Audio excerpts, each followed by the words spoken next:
Here's how this works. Water, salt, and pepper, those are freebies. Your pantry, it better have flour, oil, vinegar, mustard, and garlic. Beyond that, you'll only need 5 more ingredients and 25 minutes to put an entree or entire meal on the table. So, shop, set the clock, and let's dish out.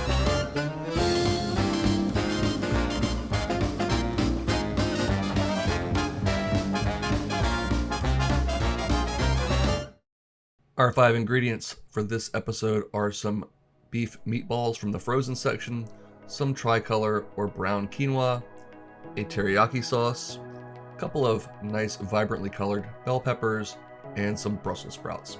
But as you're about to see, this is one of the most variable dishes we've shown you on 5 and 25. You can substitute just about any of these ingredients, including options to make this vegan. Go ahead and cook your meatballs per the package directions. I am addicted to my air fryer, so definitely going to use that. The quinoa will cook per package directions, usually roughly 2 parts liquid to 1 part quinoa. Season that, bring it to a boil, lid on, down to low heat, and cook for 15 to 20 minutes. As for our peppers, we're going to go ahead and give those a nice slice into some strips or juliennes. Make sure to remove any white pith or ribs. That's not good eats. Go ahead and slice those peppers up and get them into a non-stick skillet with about a tablespoon of olive oil over medium-high heat. We want to season these, of course, with salt and pepper. Bland food tastes, well, not like much of anything. And we're going to go ahead and give those a toss every 2 to 3 minutes for about 7 or 8 minutes until they are softened and have a little color.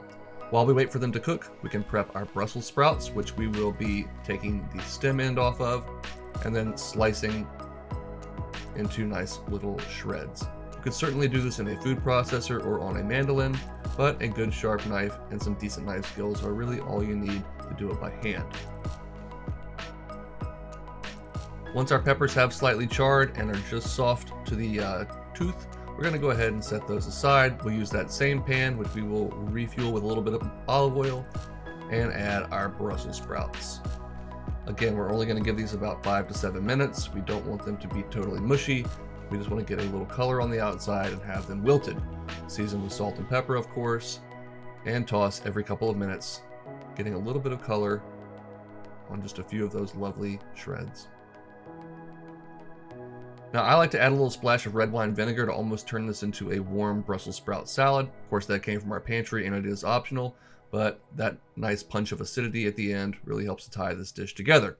Speaking of which, let's get this plated up.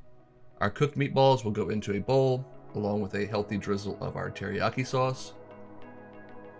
You can do a spin on this with buffalo sauce, ranch dressing, really any sauce that you like would be a great way to coat these meatballs and just tailor the sides to match. We'll get a nice bowl of our quinoa.